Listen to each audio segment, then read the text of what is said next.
Le seul précédent, c'est depuis une dizaine d'années, il y a des fichiers sur les hooligans, mais c'est un système très très différent puisque c'est pour accéder à une enceinte fermée, c'est contrôlé par des entrepreneurs privés, enfin des exploitants privés de ces enceintes sportives. Et donc c'est juste par rapport à l'accès à une enceinte fermée dans laquelle on peut contrôler chaque personne qui rentre et vérifier s'il n'a pas déjà été fiché comme hooligan. Mais ici, ce n'est pas du tout le même problème, puisqu'il s'agit de pouvoir accéder à la voie publique. Évidemment, il n'y a aucun contrôle sur l'accès à la voie publique à l'occasion d'une manifestation. Donc, vous estimez que c'est déjà difficile à mettre en place? Oui. Est-ce que c'est sur le plan pratique difficile à mettre en place et utile après sur le plan pratique Ce juridique? fichier poserait d'énormes problèmes opérationnels et plus largement, il pose d'énormes problèmes en termes de liberté, notamment de droit de manifester. D'un point de vue opérationnel, on ne voit pas comment ça pourrait fonctionner, c'est-à-dire ficher les personnes qui auraient déjà été prises à l'occasion de manifestations en train de dégrader sur la voie publique. Qu'est-ce qu'on en fera après? C'est-à-dire, est-ce qu'on va contrôler toute personne qui manifeste, ce qui n'est pas possible? Et puis ensuite, comment vous mettez en œuvre concrètement la mesure?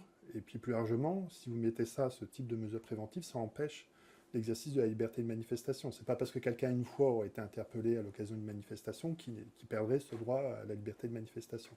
Donc en soi, c'est problématique. Et puis plus largement, il existe déjà un certain nombre de fichiers.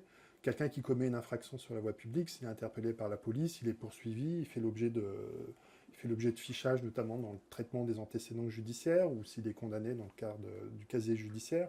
Et donc il existe déjà pour la police et pour la justice un certain nombre de fichiers de personnes condamnées pour un certain nombre d'actions sur la voie publique. Donc c'est un fichier qui ferait doublon par rapport à d'autres, qui n'aurait pas une utilité opérationnelle pratique et qui porterait atteinte à la liberté de manifestation. En même temps, ce qui est demandé, c'est un fichier pour les casseurs, pas pour les manifestants. Oui, mais vous voyez très bien qu'à travers ça, ça empêcherait un certain nombre de personnes d'exercer la liberté de manifestation. Et d'un point de vue opérationnel, ça ne servira à rien, puisque vous ne pourriez pas empêcher des casseurs d'arriver et de dégrader sur la voie publique.